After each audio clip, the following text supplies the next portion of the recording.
How many ultra wealthy have a 60-40 portfolio? None. Not one. They don't do that. They're giving advice that no one who is wealthy is following.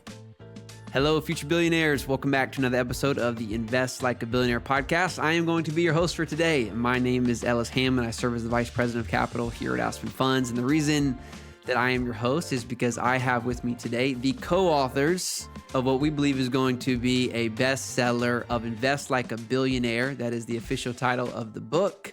We have with us Ben and Bob Frazier today. Welcome, guys. Hey. Hey. Turning the tables on us. I like it. It's going to be fun. Yeah, I'm really excited about this. In fact, all of August, so today in the next 3 episodes, we are going to be diving deep, taking you behind the scenes of this book. And so you can actually hear from the author. So guys, let's jump in. And Bob, I'll start with you. I want to just ask you the question, what is the story behind the story, right? That caused you to want to actually sit down with all that you have going on to actually write this book and deliver this book to our audience? Well, you got to know a little bit of my history. And so started at .com in the late 90s and lost everything. I mean, it blew up into a big company, some 300 employees and venture capitalized, et cetera, then lost everything in the .com crash. And then again, happened in 2008. And that's really what led to Aspen, was just the desire for something that was controllable. I loved investment, I loved investing, but I wanted to do something outside of the public markets. And realizing that, hey, with real estate, you've got a lot of control, right? You buy a multifamily property and people pay your rent and you just have a lot more control than the public markets. You wake up, you turn your screen on and everything's red and you have no idea what happened and nothing makes sense. So that was really the idea. The book is really just it's like everything came together when I started understanding the power of private alts, kind of the limitations of the public markets, and started studying David Swensen and the way billionaires invest, and then looking at the difficulties in the current financial advisory system, where it's very much kind of stacked against alts, and realizing that this book needed to be written. Ben, who did you have in mind when you were writing this? I know you interface with a lot of our investors here at Aspen. Who do you have in mind, and what do you hope the lesson is as they go through this book when they get access to it? Yeah, as we've had a lot of conversations with investors, accredited investors, high net worth investors, it became pretty apparent that there's this huge knowledge gap for how to really do alternative investments well. What even are alternative investments? So we felt that this book had to be written in a lot of ways because this is where the trend is going. Alternative investments are becoming mainstream. You're seeing this over and over and over again. These big financial firms are now making this a core part of their investment philosophy, but there's still a lot of gaps out there. And so that's really who I had in mind when Bob and I were talking about this book and as we put this together. So guys, let's start with what is the 60-40 portfolio and why was it traditionally the gold standard of investing? 60-40 portfolio is basically 60% stocks, 40% bonds. And it's traditionally had a very good mix of returns and risk-adjusted returns. So, the bonds tend to stabilize your returns out because they're not very volatile, and the stocks capture a lot of the upside. But over the years, a lot of analysts have started to note that it's not performing as well as it has in the past. First, the returns aren't what they used to be. And the volatility is higher. I mean, during the great financial crisis, bonds fell as well as the stocks. And, it was the opposite of what people thought. And so everything has just become correlated to everything. And it's been a trend that was in place before the great financial crisis that's become way worse after. And I have a number of charts in the book that show how correlations have just been increasing, meaning everything is zigging and zagging together, including stocks and bonds. And yet it still is the cornerstone of what financial advisors are advising. They're telling people get into some version of a 60-40 portfolio and not realizing, how many ultra wealthy have a 60-40 portfolio? None, not one. They don't do that. They're giving advice that no one who is wealthy is following. It's very flawed. So if the data's there and we know the 60-40 portfolio is broken, why is that continuing to be pushed and why aren't there are other models that are more mainstream? Yeah, well, and Ben made the point that alts are becoming mainstream. Well, they kind of are and they kind of aren't, right? You are seeing a dramatic demand push. So people, the investors are demanding access to alts, retail investors. The financial advisory system is still resisting it. It makes firms uncomfortable. And basically, the system is just not set up to do it.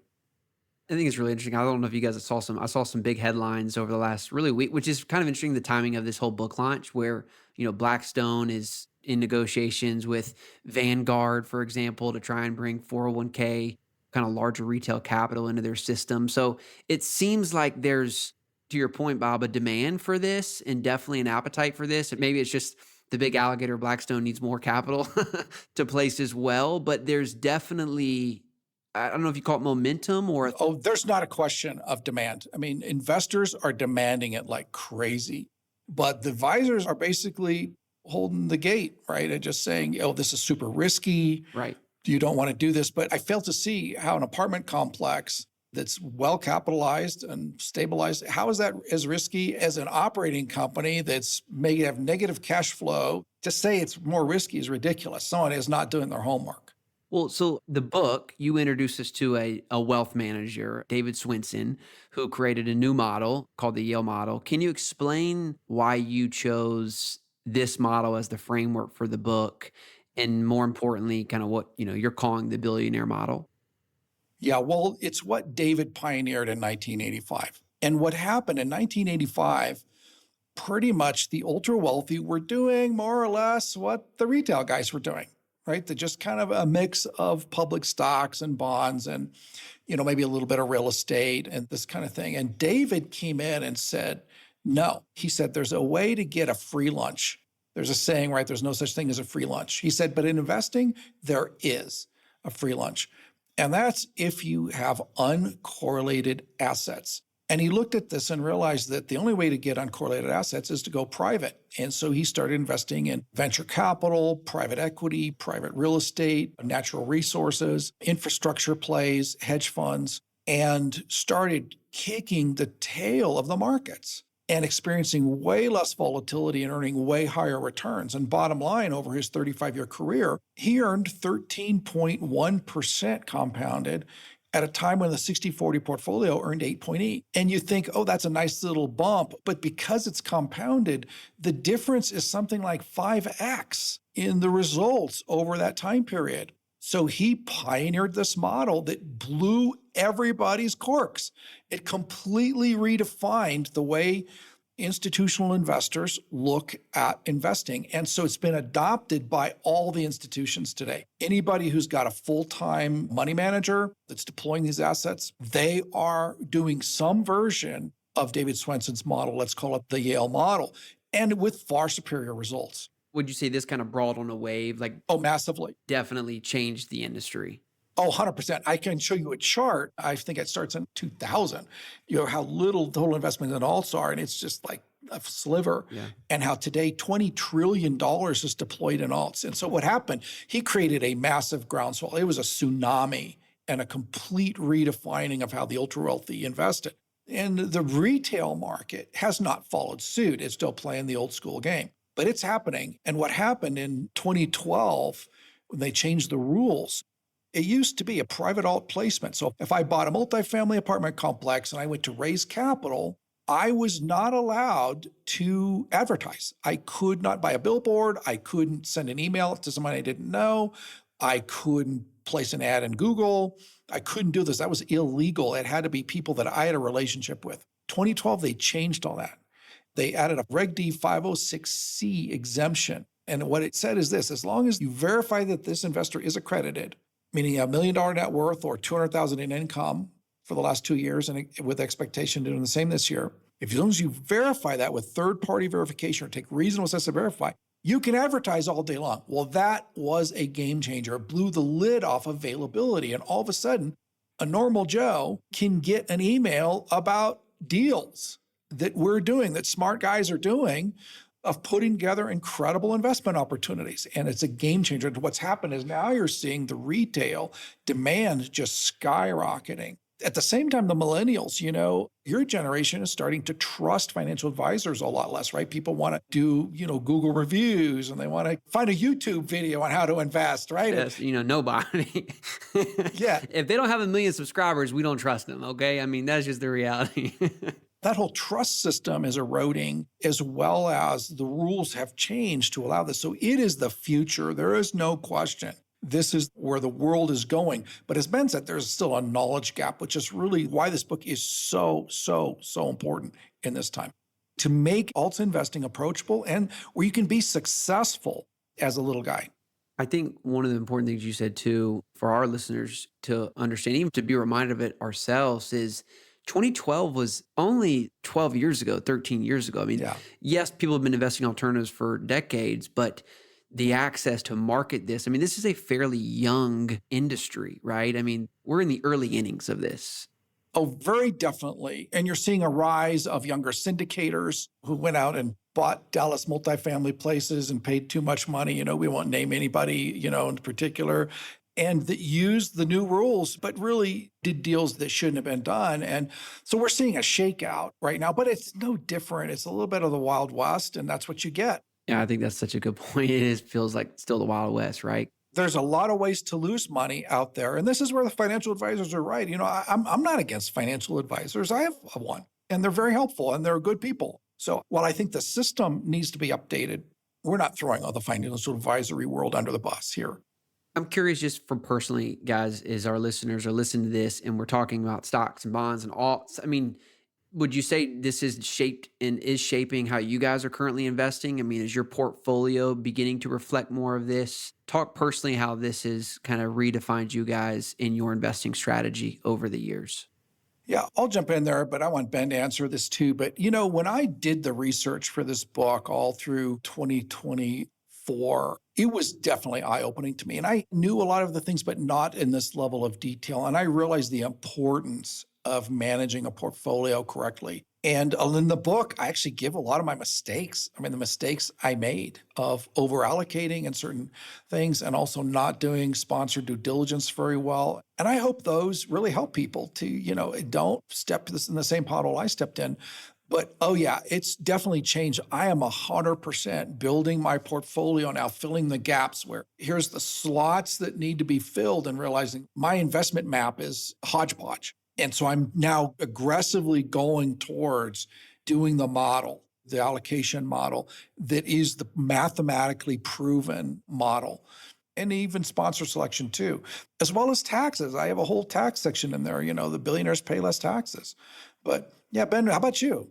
Yeah, I think I'd probably say very much the same. I think we have the benefit of probably being a little over-indexed towards alternatives than most people just because of the industry we're in. Right. And we know real estate, but we're also really good at a few things, right? In a portfolio perspective is really a very broad perspective and a very diversified perspective. And so I think I've definitely taken a step back and looked at a more holistic approach. And I think the framework here is so helpful as you start to see these charts of, from Tiger 21, from all these endowments and how they're allocating these portfolios. It creates this really nice guidepost of, here's kind of what these guys are doing. This makes sense for me, and investing in things outside of just what we're doing is really, really helpful. And I think that's, again, really a big part of the benefit of this book is it's, we're not selling anything. We're not, telling you, here's the deals you should do. It's very much a framework. It's a process to go through